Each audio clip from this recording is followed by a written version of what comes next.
भरत संस्कृत भारत प्राचीन हिंदू महाकाव्य रामायण में एक पात्र है। वह कौशल के राजा के वंशज और कैकेयी के राजा अश्वपति की पुत्री कैकेयी के पुत्र हैं। वह राम के छोटे सौतेले भाई हैं। वह अयोध्या पर अपने शासक के रूप में शासन करता है, जबकि राम को उसके राज्य में निर्वासित किया जाता है और वह रावण साधु को अपनी पत्नी सीता के साथ निर्वासित कर देता है। उनकी शादी कुशध्वज की बेटी से हुई, मानवी से हुआ। नारायण उनके दो पुत्र हैं, तक्ष और पुष्कल। 1. रामायण में भरत को धर्म के प्रतीक रूप में प्रस्तुत किया गया है। उन्हें भगवान विष्णु के दिव्य शंखपाणि का अवतार माना जाता है, जबकि राम को स्वयं विष्णु का अवतार माना जाता है। 2. आज भरत की पूजा सबसे अधिक केरल में की जाती है। भारत में समर्पित कुछ चित्रों में से एक कुडलमाणिक्यम मंदिर है। रथ का जन्म अयोध्या राजा के जन्मोत्सव में उनके दूसरे पुत्र और उनकी दूसरी पत्नी कैकेयी के एकमात्र पुत्र के रूप में जन्म हुआ। उन्होंने अपना बचपन अपने बड़े सौतेले भाई और कौशल साम्राज्य के उत्तराधिकारी के रूप में अपनाया, राम और अपने छोटे सौतेले सौंदर्य लक्ष्मण और शत्रुघ्न के साथ सिस्टम। जबकि लक्ष्मण राम के वफादार थे, उनके जुड़वा शत्रुघ्न थे, भरत के वफादार थे। राम की सीता से सगाई के दौरान विदेह के राजा अजनक और उनके छोटे भाई संकाशी के राजा कुशध्वज ने इक्ष्वाकु और निमि के शाही घरों के बीच एकता के लिए दशहरा के उत्सव को स्वीकार किया गया। इसलिए भरत का विवाह कुशध्वज की बेटी मांडवी से हुआ। राजगद्दी छोड़ने और राम को राजगद्दी छोड़ने के प्रयास से पहले भारत शत्रुघ्न के साथ कैकेयी राज्य के लिए प्रस्थान थे। उनके दादा राजा अश्वपति ने उसकी उपस्थिति वर्जित थी, क्योंकि वह बीमार था। उनके अभाव के दौरान उनकी मां कैकेयी ने अपनी नौकरानी रखी मंत्रादशमी राग के प्रभाव में दिए गए 2 आभूषणों का उपयोग किया गया, जिससे उन्हें राम के सिंहासन पर बैठाकर उनके फैसले को पलटने के लिए मजबूर होना पड़ा। प्रेसिडेंसी में अभिषेक ने भरत को अपना उत्तराधिकारी बनाया और राम को 14 वर्ष की अवधि के लिए अपने राज्य से अलग कर दिया।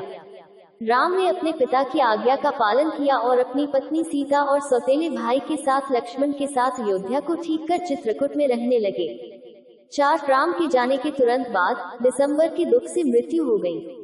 5. अयोध्या आगमन पर भरत और शत्रुघ्न की अपनी अनुपस्थिति में घटी घटनाओं को जानकर बहुत निराशा हुई।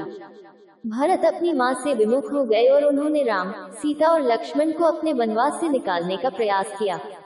निषादों के जवान राजागुरु से मिलने और गंगा नदी पार करने के बाद भारत, शत्रुघ्न और कौशल की सेना के साथ जापान। भरत की उपस्थिति में लक्ष्मण पात्र हो गए और उन्होंने राम को अपनी रक्षा के लिए तैयार रहने की सलाह दी। भरत को अपने तपस्वी वस्त्रों में अकेले देखकर राम ने उनके डॉक्टर को शांत कर दिया।